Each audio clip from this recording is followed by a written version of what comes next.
You're now tuning into The Cover Gang. What is going on, Cover Gang? Wildcard Weekend.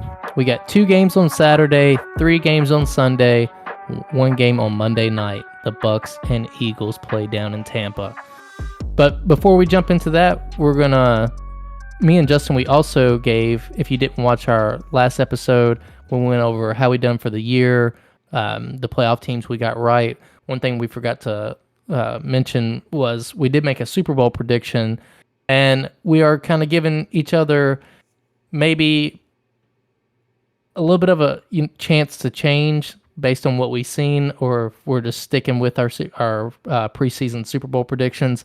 I picked the Cowboys to come out of the NFC before the season started, and I picked the Bills to come out of the AFC. So that was, and then my dark horse team was the Dolphins. Justin, you can tell who you picked.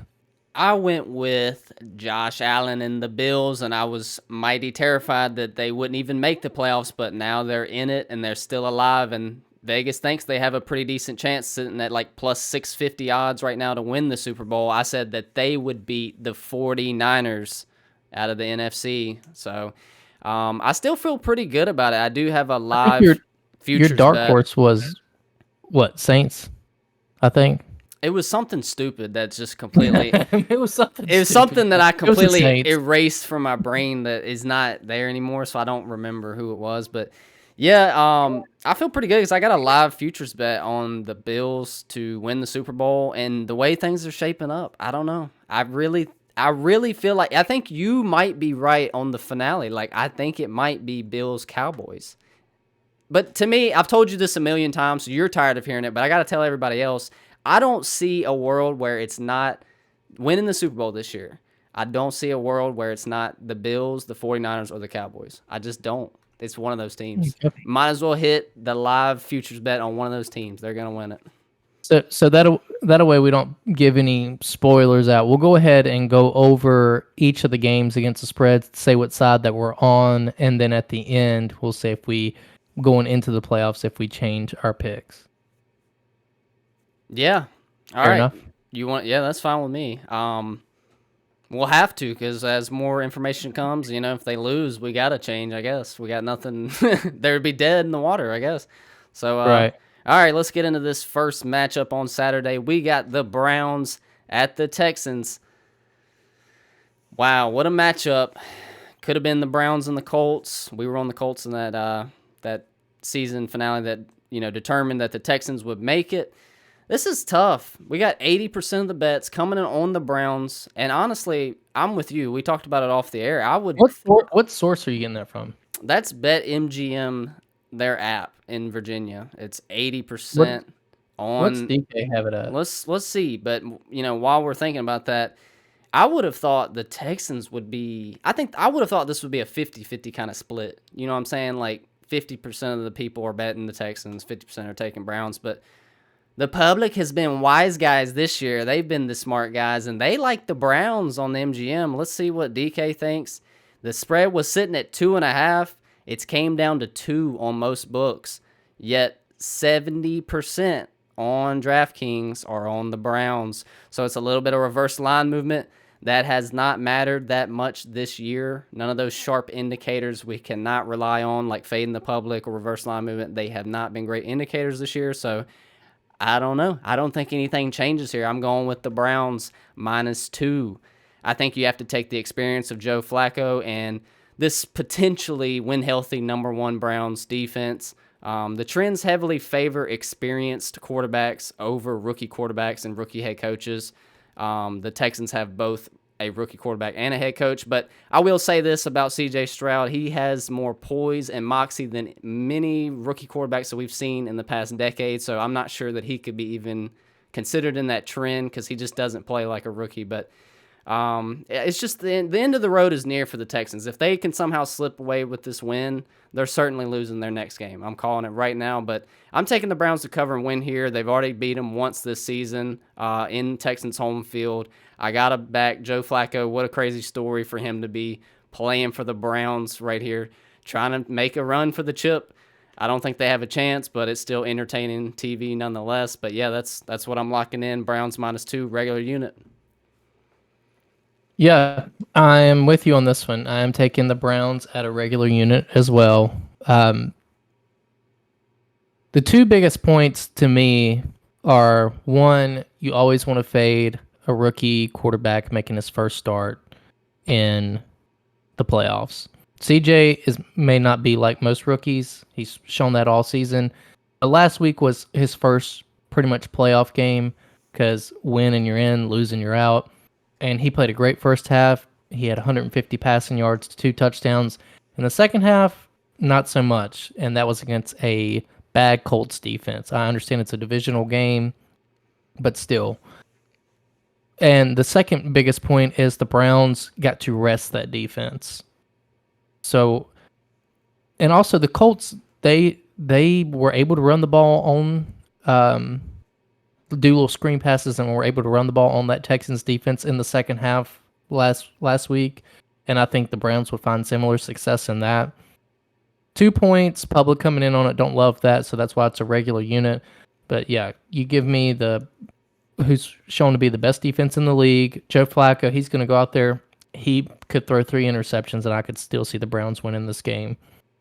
So, yeah, give me Browns -2, regular unit play. CJ's a better story. I think he's got a very bright future. A lot of people could say that he's the best quarterback in that division, taking over Trevor Lawrence the way he's played this year, and how Trevor Lawrence, instead of taking a step forward, took a step back, it seems like. But this is just classic spot to fade a rookie head coach and a rookie quarterback. So, first-year head coach, rookie quarterback. So yeah, give me the Browns -2. I like it, pretty decent at a regular unit. Yeah, and just a tidbit in there for anyone who wants to bet the Texans here. I will say a model that I like to use. This was the one game that the model thinks there's an edge in, because most of the games it was predicting the spread, the game to end right around what the spread was set at. So they think that Vegas was pretty right, or this model does anyhow. But yeah, it says that the Texans will win by 10. So there's some spicy predictions for you. If you like the Texans, I mean, this model that I like using at times, it says that they will. But I'm sticking with the trend and the fundamental analysis, and I'm on the public side, and that's been the right side this year. Away favorites, 54% against the spread.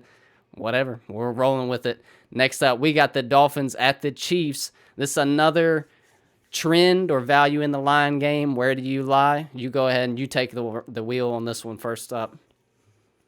Yeah, so before the Miami and Buffalo game, this line was set at a point. Kansas City was only favored by 1.5 at home. Kansas City won last week, but they rested Mahomes, Kelsey, a lot of starters against who they play, the Chargers. And it's moved to 4.5. And you know how I am. You hit that 3 number, I start to think. You hit that 3.5, I start to think it crosses 4. That's just 3 key numbers. I like Dolphins plus 4.5 here. It is a 1.5 play. I understand it's supposed to be one of the coldest games in NFC or playoff history. With the wind chill, it's supposed to be, a Miami team going to play in the cold. I hear it. Kansas City, maybe a little undervalued. I hear it. That defense is good. I hear it. The Dolphins are banged up. I hear it. And that just makes me like the Dolphins even more. It's just nobody's giving them a chance in this game. They all just lost, last game of the season, the game that I was down there for against Buffalo. Nobody believes in Miami. But Kansas City has not beat a team that scored 21 points on them all year. So if you hit that magic 21 number, you win. And I think with Waddle coming back, Mostert coming back, the defense is still banged up, but throughout the year, if Kansas City can't catch the ball in regular conditions, good luck catching a rock in 0-degree weather, because the ball's going to be, hard as can be. So, yeah, Pacheco running against this Miami Dolphins defense, he'll have his days, but or he'll have his runs, but down in the red zone, Mahomes and these receivers will have to make a couple plays, and I just don't see the offense all of a sudden starting to click, even against a little bit of a banged up defense. Miami has a couple defensive players coming back. It was pretty unfortunate to see Van Ginkel he got put on IR. So that's a pretty big loss. But yeah, I'm just gonna fade what everybody thinks. Nobody's giving Miami a chance in this game, and I could see it coming down to late in the fourth quarter. One of these teams have to make a drive in the cold to seal it off. So give me the plus 4.5 at a 1.5 play. Yeah, I don't hate it because the value in the line, you're right, it's probably the Dolphins plus 4.5 at this point. For me, I'm just going to stick with the trend as far as, it's a lot of trends that this game has implications with. It's Tua on the road, Tua as a road dog, Tua in cold weather. All of those trends. He has very, very bad records against the spread. It is his first playoff game, and it's versus a seasoned, Chiefs roster and Mahomes and Andy Reid. So it's just a tough spot for the Dolphins. But as far as the value in the number, I think the game could end at 4 and you cover. The early line at 3 would have hammered this double unit kind of game, but 4.5, the line is definitely valuable for the Dolphins side. But I just think it's, I know we kind of knocked the Dolphins for being not that great against physical teams, but they've just played the Bills and they were held to 14 in their home stadium. They were a little banged up in this with their offensive, pieces, but L'Jarius Sneed might be the most shutdown corner in the league. Anytime he's locked up against any of the wide receiver ones on any teams, they are not scoring touchdowns and they're not catching passes. He did pretty good against Tyreek in that Germany match, and I think that's what kept him under wraps. So, yeah, I'm just going to take the Chiefs minus 4.5 regular unit because the line is not that great anymore. Yeah, I don't know. That's all I got on this one. I'm going to lean on the trends that the Dolphins are bad in the cold weather on the road. But like you said, that's the narrative. That's the very common narrative you hear in media. So don't blame me at all for taking the value side. All right. Next up, we got the Steelers at the Bills. This is the biggest spread in the wild card weekend. So far, we got a 10-point spread. It went from 7 to 10 after news that TJ Watt will be out of this game. Some would say that line movement is not warranted because he's a linebacker and not a quarterback. That's 3 whole points for a linebacker. But the trends don't lie. The Steelers are not good at winning or covering without him. The Bills, this game is tough for me because I could make points for either side. It's like trends fighting each other. The Bills should not be favored by 10 points versus almost anyone. But the Steelers are also fraudulent, been a lucky team, and they have TJ Watt out. But, yeah, the Bills haven't covered a double-digit spread like this in over a year. So it's just for them to be 10-point, favorites, they kind of play down to their opponent. It's Mason Rudolph. It's just not a great game to bet. The public likes the Steelers just a little bit more. So I don't know, man. I think I'm going to take the Steelers at plus 10 just because I don't see the Bills blowing them out in this kind of matchup, but it feels like I'm either dead right and it was like I'm safe the whole way or I'm just toast. They blow them out. Like it's not going to be a sweat. It's like I either know the whole time that I'm going to cover because it's just low scoring or it's just a blow. Like they just blow them out. I don't feel like it's even going to be close to that 10 number for some reason. I think they keep within a field goal or blown out. That's what I'm feeling. Yeah, I disagree with you on this one too. I'm going to put a half unit on Bills to cover the 10. I do think that obviously TJ being out hurts a whole lot, but the Bills at home, I mean, they beat Dallas 31-3. I think there's going to be a little bit of weather in that game. Najee and Warren, that's a good two running back punch that the Steelers have going right now. But one thing I think that is not talked about enough is how well this Bills defense has been playing as of late. They lost a lot of key pieces in the early part of the season, but it seems like Sean McDermott and that defense has really turned it around. They've held good teams like the Chiefs and Dolphins and Cowboys to very low scores. And then now they have Mason Rudolph and company coming into town, and I could just see a couple turnovers going against the Steelers and Josh Allen just kind of running the ball. whether it's to James Cook or himself doing. And I don't know, I could see this game kind of slipping by the third quarter. There's always going to be, with a 10-point spread, there's always that, you could see a backdoor cover happening, but I see a 30 to 13, 14 type game, and you're just sweating the last little bit, hoping that they don't give up a garbage time touchdown to ruin the spread. But it's a half unit play because it is such a big spread. But I'm going to take the Bills here. Yeah, it's an interesting total. You got a 10-point spread, but it's down at 35.5. And that's just, it's like you said, like, I think there's value on the over in that line, but I mean, it's like I could see them beating them 25-10 and it going under. I know what you're saying, so it's a weird game. Like I don't love it. It's not one of the better wildcard weekend games to bet, but that's where we're at. We're split on that one. Next up, we got the Packers at the Cowboys.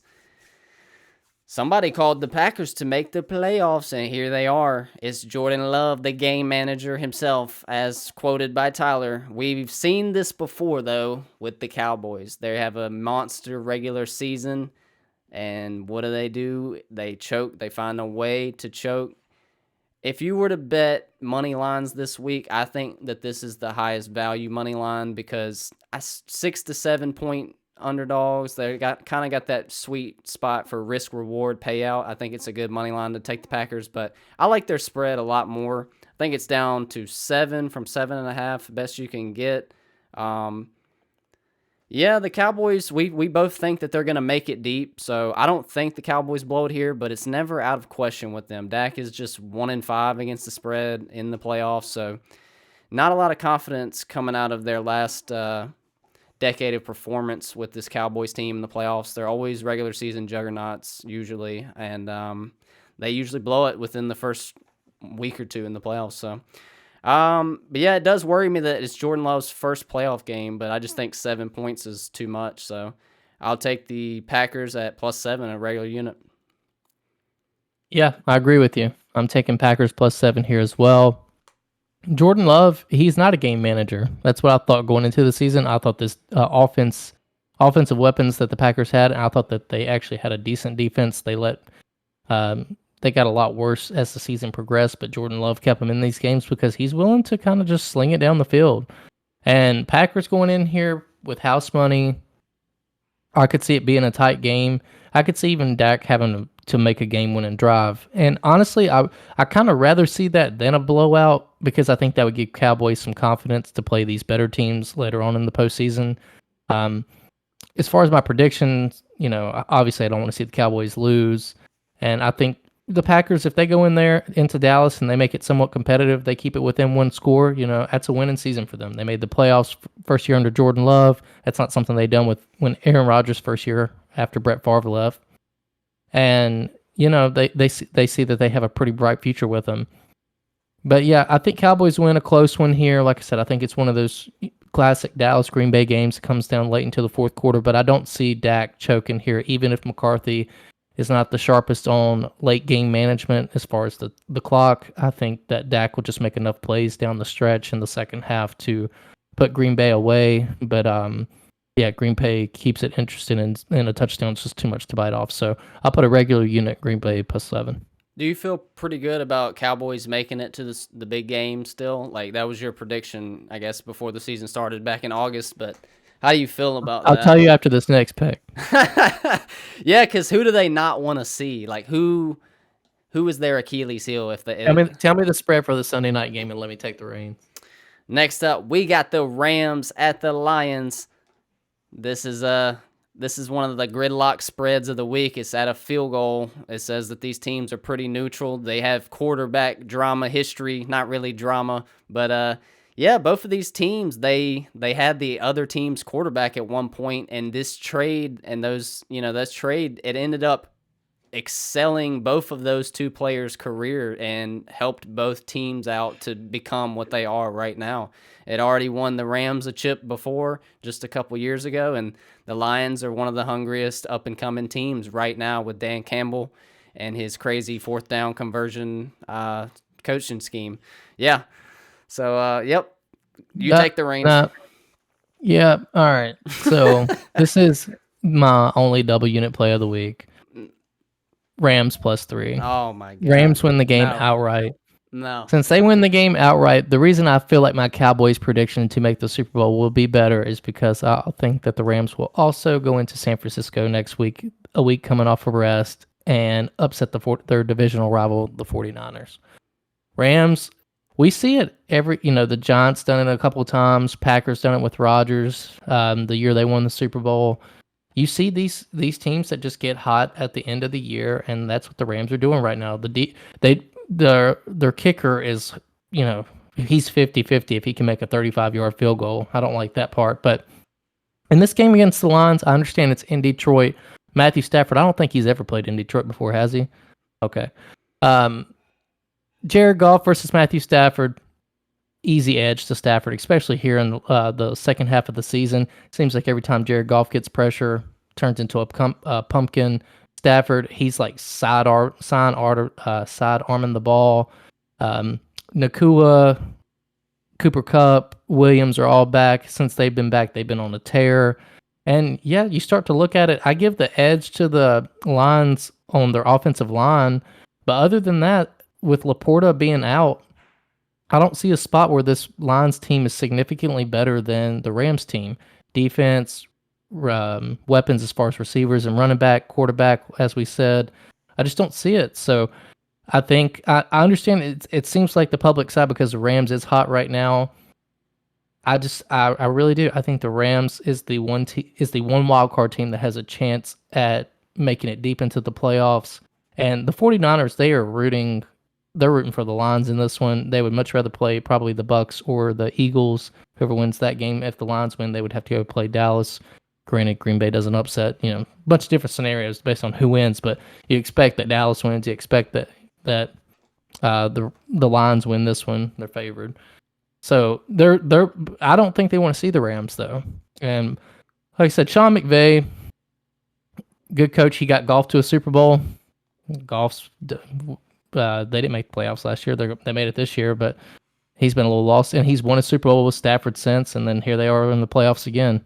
And Dan Campbell, I just lost confidence in him after just making kind of emotional, idiotic mistakes again in Dallas. Like that was for the 2 seed, so they could be playing the Packers, which they own this year, and they could be, if they win that game, then they could have Dallas coming to Detroit, where Jared Goff plays way better. But instead, you go for that play, and it's a controversial call on whether or not they should have got that 2-point conversion. But then they back it up to the 7-yard line, and you still go for a 2-pointer. Like that's just I understand being aggressive, but there's a difference between aggressive and stupid and idiotic, and that's just idiotic. I mean, I think that's Campbell's demise. I think that'll be the reason the Lions lose against the Rams. It's just at the end of the day, Sean McVay will be more conservative. He's been in this situation before.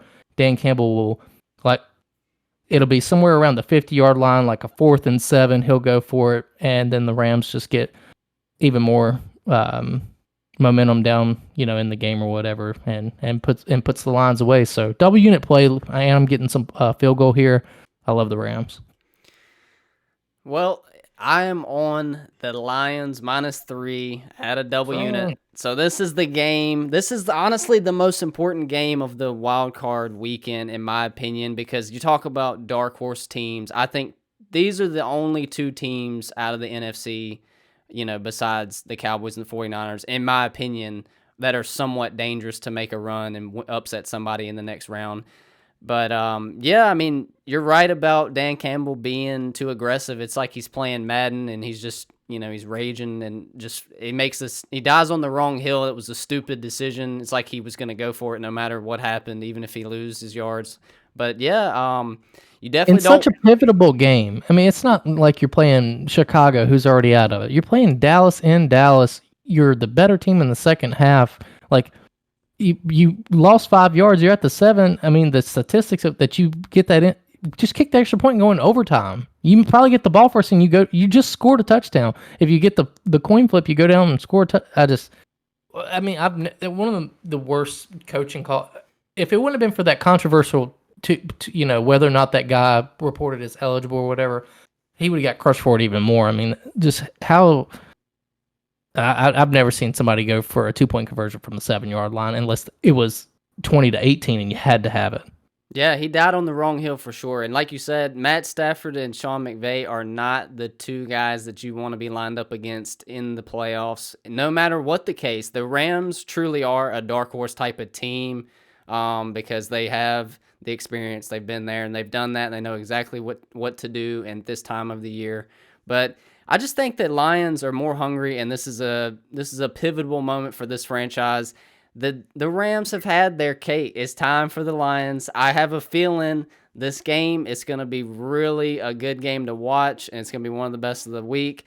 But yeah, I like the Lions -3 at a double unit. I can't believe that the double unit game for us is one we're split on, and it's this one down at a field goal. But yeah, I'm looking at DK and 60% on the Rams. It was at 50 or 40, a few days ago. It just keeps people like that side a little more, and the juice. The money's coming in on the lines though because it's the 3 starting to get juice. So I'm still waiting for the hook. I mean, just to be a smart gambler, but like I said, I'm gonna have a little bit on the money line too. Yeah, and I was gonna say that the juice is kind of like shrinking on most books. It's like down from 120 to 115. So I don't know if you're gonna get it, but yeah, it's still got a couple days. It's interesting. It's going to be a big swing game of the week. Like I said, I don't think any of the NFC teams have the rosters, have the coach and the quarterback to make it. But these two teams, I think they have the quarterback and a coach that can make it and upset somebody. Yeah, Dan Campbell might die on the wrong hill in that call, but he's also super aggressive, and he can upset some team that he shouldn't beat late. And we're going to see how it goes. Who they used to say that about? Brandon Staley.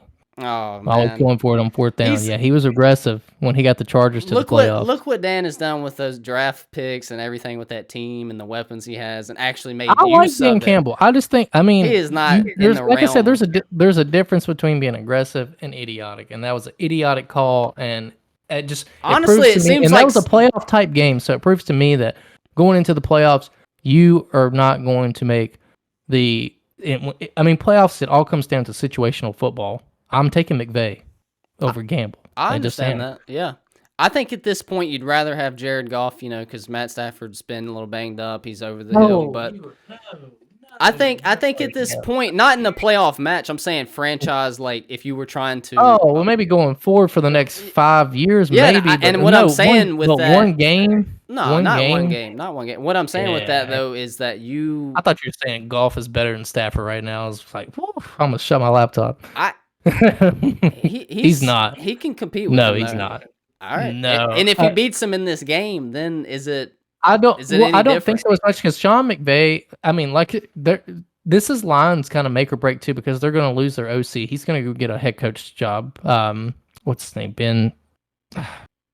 Anyways, Ben Johnson. Ben's gonna go get a head coach job. That's his name. But anyways, he will be a head coach for somewhere else next year. But yeah, if you go back and just like watch tape, it's not Jared Goff making incredible throws. Matt Stafford, you've been on the Rams all year. Like he's been throwing darts all year. Yeah, I like both of these teams. I'm not mad if they make it because I think the Rams are dangerous. In my opinion, the Lions the Rams are starting to look like the Lions did on the first half of the season, and on the second half of the season, I think the Lions are looking more like the Rams. Like if you get pressure on Jared Goff, he looks like a pumpkin. And Matt Stafford, he's been dealing with pressure, and he's getting the ball off quick. They've turned it around, and the Rams have battled with injuries all year, but everybody's back. Aaron Donald, he's gonna be coming up that middle. Good luck stopping him. Jared Goff's not just gonna be able to drop back and 1-2 throw. 99's coming. We shall see. It's experience over inexperience again in this matchup, but it also is a young and hungry team. I'm excited for this one because it is the game of the week. It has more implications for the NFC than I think all the other games, but let's get in this last game and see where we lie. This is the worst game of the week, in my opinion, to bet or watch because these teams, the Bucks should not even be in the playoffs, first of all. And then the Eagles, what are they doing? Are they just collapsing in front of our eyes? We try to take them against the Giants, who they normally bully, and this team is just collapsing. And maybe you were right that Shane Steichen, this Eagles team, I heard you say this back in one of those videos when I was doing the statistical recap. You were like, the Eagles team, they might not be the same without Shane Steichen and his play calling, because when Nick Sirianni was playing calling before he was there, it was not the same Eagles team. And so far, that looks to be pretty accurate based on how the Colts did and, the Eagles are doing right now in the second half of the season. But, yeah, they're a little banged up, but what do we do here? I mean, the model literally says the Bucs are going to win by 3. I mean, it's just insane. That just tells you how bad the Eagles have been playing the past few weeks. But I don't really love picking, this game. It's Todd Bowles and Baker Mayfield. Like, am I seriously supposed to take them right now? I think I have to, but I don't like this game. Like, you tell me where you're at, and I'll see if I disagree or agree. Yeah, Eagles defense is, I think they even got worse after they added Matt Patricia as far as the defensive coordinator. They made that change, and since then they've lost to the Cardinals, lost to the Giants, but they really got away from Eagles football. AJ Brown kind of went missing. They haven't been running the ball with the same success behind that O-line as last year. Jalen Hurts has been dealing with the injury all year, and it's been tough. But I don't know, playoffs. It's like, I think you said that this is the worst game to watch. I am very intrigued to watch this game because if Eagles come out of here with a 27-24 win, I don't feel any better about them. But if they can come out of this game, go to Tampa and win by double digits and catch a little bit of mojo, I still would watch out for them overall because they do have the type of team that if they get up early on you, they can put you away with the run. They still have a good offensive line. Jalen Hurts, injured or not, he can still battle. So I am going to ride with the Eagles. It's a half-unit play because I don't like it either, the way they've been playing. It does seem kind of more sharp to take the Bucs, so I wouldn't, there's no problem if you do that. I have no issue with it. But I'm gonna lean on Jalen Hurts one last time here, and I think that he will just will his team to a win more than Baker will. So, give me Eagles -3 half-unit play, and I hope to see a little bit of a turnaround because I think the playoffs will be better if you see Jalen Hurts look confident again back there. I really don't see how Baker and this Bucs team should be here, 1, and 2, how they win this game, and it's down at a field goal. Away favorites have done good. I guess I'll take the Eagles -3 because, honestly, Nick Sirianni is fired if they lose this game. Like, let's be real. So Belichick may be there next year then. he is fired if they lose this game. So with that kind of pressure and the way they've been playing, I guess what I'm doing is catching the falling knife, as they say. We'll buy the Eagles right here after we got hurt with them last week. We'll take them one more time and see if this is finally the spot they bounce back. But, whew, they've looked bad. But, yeah. All right. So we're in agreement. Come on, Jay Hurts. Lead us to a dub. Yeah. Keep your head on screwed on straight so Nick Sirianni doesn't get chopped, brother. All right. Jalen Hurts. That's it for the Wildcard Weekend. Look forward to breaking down this next week's games. After this, it's going to get spicy from here on out. It only is going to get more intense, more implications. So hope you enjoyed the video. Like the video as always. Subscribe if you haven't already. We'll be back for next season, of course. So thanks for tuning in. Let's cover the spread. Peace. Peace.